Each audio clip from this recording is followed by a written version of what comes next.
vamos a conversar sobre el principio de neutralidad, aplicaciones y sanciones en el contexto de las elecciones regionales y municipales. Está con nosotros el doctor Víctor Velázquez, abogado especialista en Derecho Electoral. Doctor, ¿cómo está? Buenos días. Muy buenos días con todos los televidentes de JNTV. El día de hoy estamos aquí para comentar un poco sobre lo que viene dándose en marco de las elecciones municipales y regionales 2022, que son varios principios y uno de estos es el principio de neutralidad de funcionarios. Precisamente en ese tema, esta semana se produjeron muchas observaciones a funcionarios públicos con respecto a la neutralidad. En ese sentido, ¿a qué nos referimos cuando hablamos de neutralidad de funcionarios Eh, públicos y servidores? Efectivamente, la neutralidad es un principio básico dentro del proceso electoral porque evita que se puedan manipular o destinar recursos para favorecer o perjudicar una candidatura. En ese sentido, los funcionarios tienen que tener o tienen que actuar con imparcialidad política en el ejercicio de sus funciones. Y esto es obligatorio tanto para autoridades, funcionarios y servidores, independientemente del régimen laboral en el que se encuentren. Entonces, esta neutralidad, que como digo es una imparcialidad política, tiene tres tipos de infracciones que se pueden cometer de acuerdo a la esfera o al nivel en el cual se encuentre la persona. Por ejemplo, vamos a tener infracciones en las que van a incurrir autoridades públicas, infracciones en las que van a incurrir funcionarios o servidores que tienen personas bajo su dependencia y infracciones que van o que pueden cometer funcionarios públicos que están como candidatos a elección popular durante los 90 días antes del sufragio.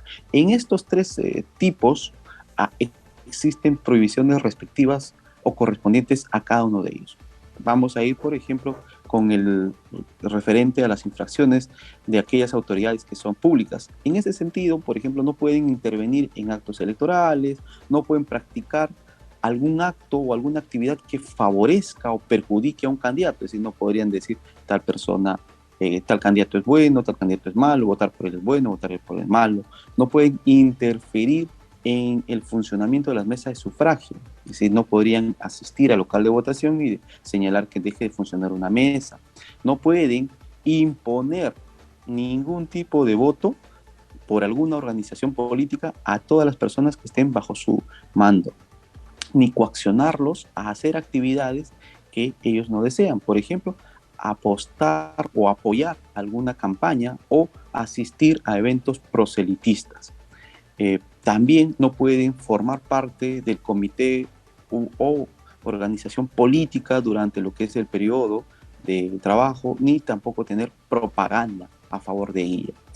Y por último, demorar en el correo o las mensajerías respecto a ciertas comunicaciones, ¿no? Y esto lo vamos a ver, por ejemplo, en actividades como o en acciones como la propaganda política, Por que si ejemplo, bien es cierto, las autoridades tienen cierta tenemos infracciones en las que incurren funcionarios públicos que tienen personas bajo su dependencia, ¿no? Y aquí vamos a tener claras evidencias de que algunas personas usan el cargo para imponer por, cierta votación a favor de algunos candidatos. Dígame. por ejemplo, doctor, ¿un presidente de la República puede visitar al candidato de su partido? Eh, podría, podría realizar alguna, si es que esta se da en un marco de una actividad pública o algún evento particular, podría darse. Pero si es que se da bajo un contexto electoral, es decir, de favorecimiento electoral para influenciar o imponer la votación por una candidatura o por una organización, no se puede. No se olviden que justamente una de las prohibiciones es hacer valer la influencia del cargo para coaccionar en la libertad de sufragio o hacer propaganda a favor o en contra de un candidato u organización política. Y en este caso, por ejemplo, si es que el presidente, si es que un ministro, si es que el presidente del Poder Judicial, el presidente del Congreso, cualquier otra autoridad pueda o asista a alguna actividad política de una organización o de un candidato, estaría justamente haciendo este tipo de propaganda. Y Y, eso está prohibido. y en el caso, doctor, de un congresista, ¿puede vestir, por ejemplo, símbolos de su candidato? No podría efectuar porque estaría nuevamente haciendo propaganda a A favor favor. de un Ok. candidato. Ahora, acá también hay que saber muy bien distinguir las cosas. No solamente la propaganda se hace a favor, también se hace en En contra. contra, claro. ¿Cuánto es en contra? Cuando el funcionario señala, por ejemplo, que no deberían de votar por esta persona o no deberían de votar por esta organización política. En ese sentido, estamos viendo ya no una campaña a favor, sino una campaña en contra de una candidatura. Entonces, eso también, por ejemplo, está prohibido. Y por último, el tercer grupo de infracciones se encuentran aquellas personas que están o que están en la condición de funcionarios y van a una elección popular. En ese sentido, por ejemplo, está prohibido hacer proselitismo político durante la inspección o inauguración de obras. O sea, participar en actividades de ese sentido está prohibido. Lo segundo, está prohibido repartir a personas o entidades bienes adquiridos con el dinero del Estado. ¿Y esto por qué? Porque en muchos casos esto puede configurar o podría interpretarse como un manejo ilícito de los recursos en favor de una candidatura. Entonces, en ese sentido, cualquier persona, funcionario que haga estos dos tipos de actividades va a ser o se va a iniciar un proceso en contra de esta persona, Claro, ¿no? en ese sentido, entonces le voy a preguntar, ¿cuáles serían las sanciones para los funcionarios que vulneran el principio de neutralidad? Aquí lo que hay que distinguir es que existen la determinación que hace el Jurado Nacional de Elecciones a partir de la evaluación del expediente va a configurarse en dos infracciones. Por un lado, vamos a tener una primera infracción en la cual vamos a tener, luego de un estudio, porque existe un procedimiento. El procedimiento inicia cuando se le notifica a la persona de neutralidad de funcionarios, dándosele el derecho de defensa para que pueda esta persona también hacer o efectuar sus descargos en el plazo de un día. Luego de eso, con el descargo o sin el descargo, el Jurado Nacional de Elecciones determina si es que existe o no la vulneración de este principio de neutralidad de funcionario.